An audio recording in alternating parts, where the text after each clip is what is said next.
Assalamualaikum warahmatullahi wabarakatuh. Perkenalkan nama saya Tiara Fajaria Maul, NIM 22251137 kelas D. Baik, di sini saya akan menghasilkan hasil proposal saya dengan judul Evaluasi Kurikulum Pendidikan Sosiologi dalam Keterampilan Analisis Sosial. Bab 1, pendahuluan, latar belakang. Pengembangan kurikulum pendidikan tinggi merupakan formulasi konsep-konsep dasar sebagai landasan atau pijakan yang menjelaskan secara mendalam dan konsiderasi aspek filosofis, sosiologis, psikologis, rasio, empiri, dan yuridisi, serta dilengkapi sistem pengelolaan kurikulum pendidikan tinggi. Dalam pengembangan kurikulum pendidikan tinggi ada dua hal yang menjadi perhatian, yaitu kerangka dasar kurikulum. Hal ini merupakan landasan pemikiran diolah secara ilmiah atau disebut sebagai naskah akademik. Kerangka dasar tersebut juga merupakan pijakan pengembangan kurikulum pendidikan yang meliputi aspek filosofi, sosiologis, psikologis, dan yuridisi, serta mengembangkan ilmu pengetahuan dan teknologi. 2. Struktur kurikulum pendidikan. Hal ini merupakan pengembangan organisasi kurikulum yang meliputi rumusan, capaian pembelajaran pendidikan tinggi, organisasi, bahan kajian, beban belajar, dan pendidikan. B. Rumusan masalah. Bagaimana kurikulum pendidikan sosiologi dapat membekali siswa dengan keterampilan analisis sosial dan efektif? 2. Apakah pelaksanaan kurikulum pendidikan sosiologi dalam meningkatkan keterampilan analisis sosial telah efektif dan sesuai dengan tujuan yang diharapkan? C. Tujuan penelitian. Evaluasi kurikulum pendidikan sosiologi dalam membekali siswa dengan keterampilan analisis sosial adalah mengukur kemampuan siswa menganalisis fenomena sosial, memahami konsekuensi sosiologi yang dipelajari. D. Manfaat penelitian. Penelitian evaluasi kurikulum pendidikan sosiologi memiliki beberapa manfaat dalam membekali siswa dengan keterampilan analisis sosial. Yang pertama, pengembangan keterampilan kognitif. Yang kedua, penggunaan model pembelajaran efektif. Yang ketiga, pengukuran dan penilaian. Yang keempat, pengembangan keterampilan praktis. Yang kelima, pengembangan karakteristik peserta didik. Bab 2, tinjauan pustaka. Evaluasi kurikulum. A. Evaluasi kurikulum. Pengembangan kurikulum bersifat menyelesaikan atau komprehensif yang mencakup suatu perencanaan beberapa dan hasil akhir atau evaluasi perencanaan kurikulum adalah langkah awal untuk pelaku kurikulum untuk mencapai perencanaan yang diterapkan oleh guru peserta didik. Hasil akhir yang diperoleh dari perencanaan kurikulum adalah evaluasi kurikulum yang ditujuannya untuk melihat sejauh mana perencanaan yang diterapkan oleh guru sebagai pengajar dan peserta didik yang memiliki tujuan untuk yang lebih baik dengan peringkat-peringkat program yang telah dilaksanakan. Yang pertama, kurikulum pendidikan sosiologi. Pengembangan kurikulum pendidikan sosiologi di tinggi merupakan formulasi konsep-konsep dasar dan landasan atau pijakan yang menjelaskan secara mendalam dan komprehensif aspek filosofis, sosiologis, dan psikologis, rasio, dan empiris, dan yuridisi, serta dilengkapi sistem pengelolaan kurikulum pendidikan tinggi. Dalam pengembangan kurikulum pendidikan tinggi, ada dua hal yang menjelaskan perhatian, yaitu satu, kerangka dasar kurikulum. Hal ini merupakan landasan pemikiran yang diolah secara ilmiah atau disebut sebagai naskah akademik. Yang kedua, struktur kurikulum pendidikan tinggi. Hal ini merupakan sistem pengorganisasian kurikulum yang meliputi rumusan capaian pembelajaran pendidikan tinggi, perorganisasian, bahan kajian, dan beban belajar pada pendidikan tinggi. 3. Kurikulum pendidikan sosiologi dirancangkan menghasilkan lulusan yang kompetensi sebagai pendidik, penelitian, eksekutor, dan tenaga kesejahteraan sosial. Yang keempat, kurikulum ini juga memberikan kebebasan bagi mahasiswa yang melihat mata kuliah yang fokus kajian pendidikan sosiologis, aksi sosial, dan peluang hasil bidang pendidikan melalui pihak konsentrasi. Kurikulum pendidikan sosiologi dikembangkan dalam rangka mencapai visi, misi, dan tujuan institusi dan perhatikan kerangka kualifikasi nasional Indonesia atau KKNI, Peraturan Menteri Pendidikan dan Kebudayaan Republik Indonesia Nomor 49 Tahun 2014 tentang Standar Nasional Pendidikan Tinggi atau sedikit Panduan Pembangunan Kurikulum LPTK 2012 dan Kompetisi Guru Sosiologi Kesejahteraan. Kurikulum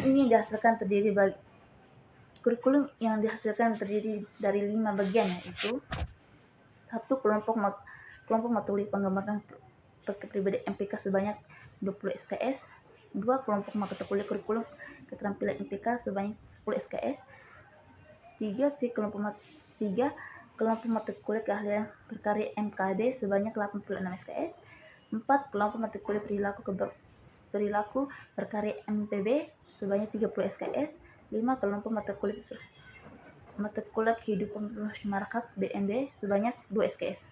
Contoh-contoh kurikulum pendidikan sosiologi berupa 1. Sosiologi dasar, 2. Sosiologi keluarga, 3. Sosiologi masyarakat, 4. Sosiologi kebudayaan, 5. Sosiologi pendidikan, 6. Sosiologi kesejahteraan, 7.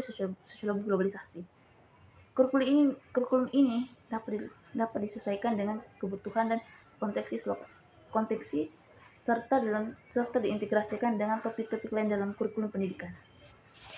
2. Keterampilan analisis sosial. Keterampilan analisis sosial adalah kemampuan untuk mengidentifikasikan, memahami, dan integrasi situasi sosial dan objektif.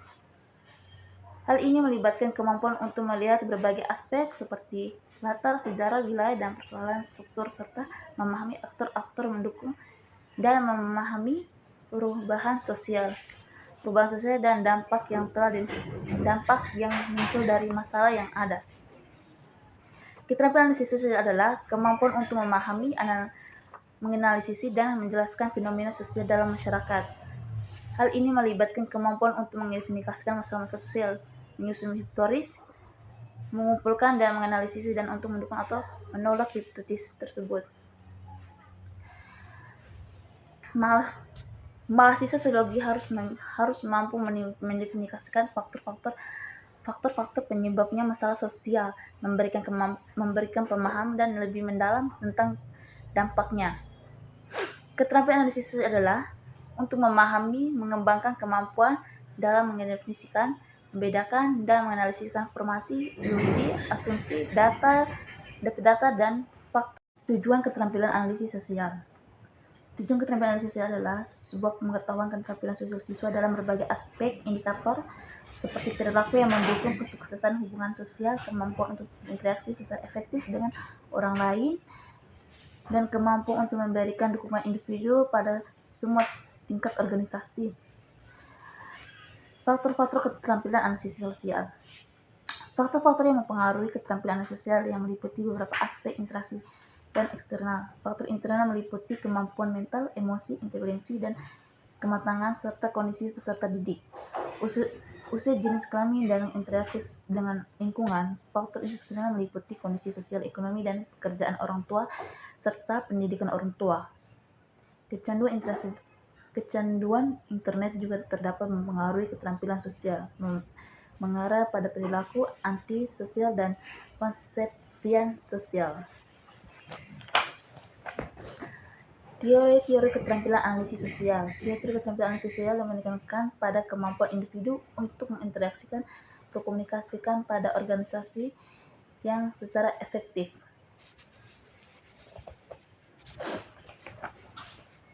B. Penelitian yang relevan.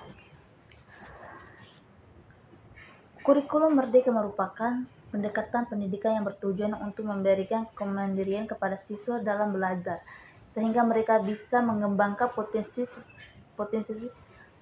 diri secara optimal. Dalam era globalisasi, perkembangan teknologi informasi yang dapat dipelajari pada abad ke-21 menjadi suatu kebutuhan mendesak yang penelitian untuk bertujuan untuk mendeskripsikan kurikulum merdeka belajar digunakan dalam penelitian ini.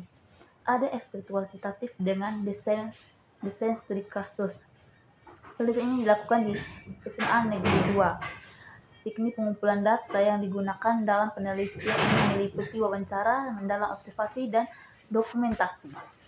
Hasil penelitian menunjukkan bahwa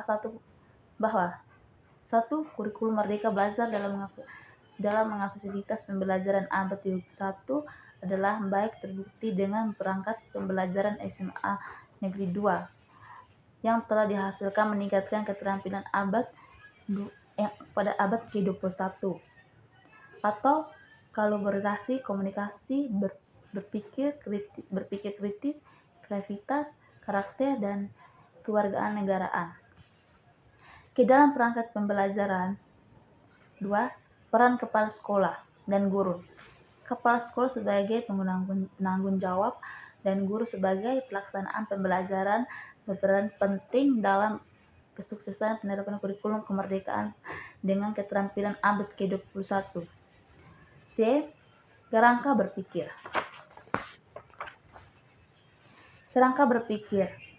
Evaluasi kurikulum pendidikan sosiologi adalah membekali siswa dengan keterampilan analisis sosial dengan melibatkan beberapa tahap yang saling berkaitan. Bab 3. C. Metode penelitian. Jenis penelitian. Jenis penelitian yang digunakan dalam penelitian ini adalah penelitian kualitatif menurut Sugiono tahun 2018. Metode penelitian kualitatif adalah metode penelitian yang kualitatif lebih menekankan makna daripada generalisasi. 2. B. Waktu dan tempat penelitian. Penelitian ini dilakukan di SMA Negeri 1 Sesal. Alasan penelitian ini memiliki lokasi ini adalah karena transformasi pendidikan diperlukan untuk mempersiapkan generasi masa depan menghadapi tantangan yang semakin kompleks. Keterampilan seperti berpikir kritis,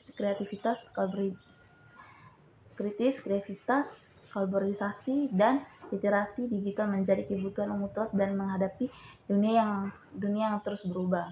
Selain itu, transformasi pendidikan juga dapat dilakukan untuk mengatasi kesenjangan dan ketidaksetaraan dalam akses pendidikan, memastikan setiap individu memiliki kesempatan yang sama untuk mengakses pendidikan yang berkualitas. Waktu penelitian akan dilakukan pada semester 6. C. Subjek penelitian. Penelitian ini menggunakan pendekatan kualitatif. Realisasi dari penelitian ini adalah riset evaluasi yang dimiliki arah tujuan untuk memperoleh umpan balik dari hasil kebijakan atau objek penelitian adalah kurikulum 2014 pada jurusan pendidikan sanitari yang dilihat dari isi kurikulum sebarang mata kuliah pada setiap semester pada mata kuliah. D. Teknik pengumpulan data. Teknik pengumpulan data dalam evaluasi kurikulum pendidikan sosiologi melibatkan beberapa metode termasuk 1. Wawancara, 2. Observasi, 3. Dokumentasi. E. Keabsahan data. Keabsahan data adalah penelitian kualitatif menjadi syarat khusus yang perlu dipenuhi penelitian guna menyajikan hasil penelitian yang tepat. Penelitian ini merupakan jenis penelitian studi pustaka dengan pendekatan kualitatif, deskriptif. Analisis data yang digunakan adalah mengadaptasi model Niels-Hurban yang dimulai dengan pengumpulan data, reduksi data, pengajian kesimpulan. Hasil penelitian menunjukkan bahwa strategi yang dapat digunakan untuk menjaga keabsahan data dan penelitian kualitatif diantaranya adalah 1. Memperpanjangkan masa observasi atau pengamatan dengan maksud untuk melakukan pengambilan data yang lebih cermat atau teliti karena waktu yang relatif panjang. 2. Melakukan pengamatan secara terus-menerus dengan maksud menyajikan penelitian terhadap hasil dan memperkaya data penelitian. 3. Melakukan triangulasi data dengan maksud menguji validitas data yang diperoleh dalam penelitian. 4.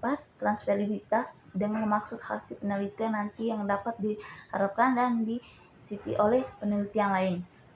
5. Dependability dengan maksud pengumpulan konsistensi penelitian yang dimulai dari pengambilan data sampai dengan pengajian kesimpulan. F. Analisis data. Analisis data adalah proses sistematis untuk mengelola, menginterpretasikan, dan menguraikan data agar dapat diambil kesimpulan yang berharga. Yang berharga ini adalah langkah kritis dalam mengubah data menentukan menjadikan informasi yang berguna.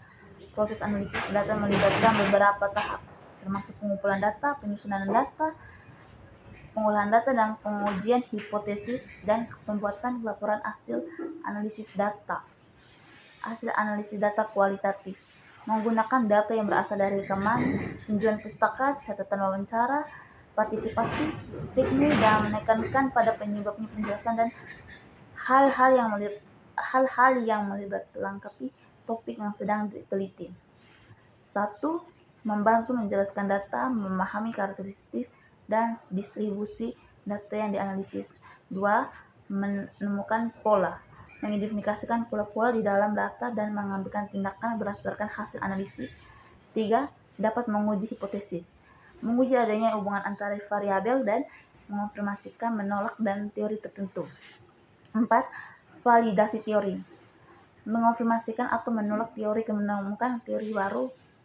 5. Mendukung pengambilan keputusan, membantu dalam memberikan rekomendasi dan membuat keputusan berdasarkan data tantangan dalam analisis data.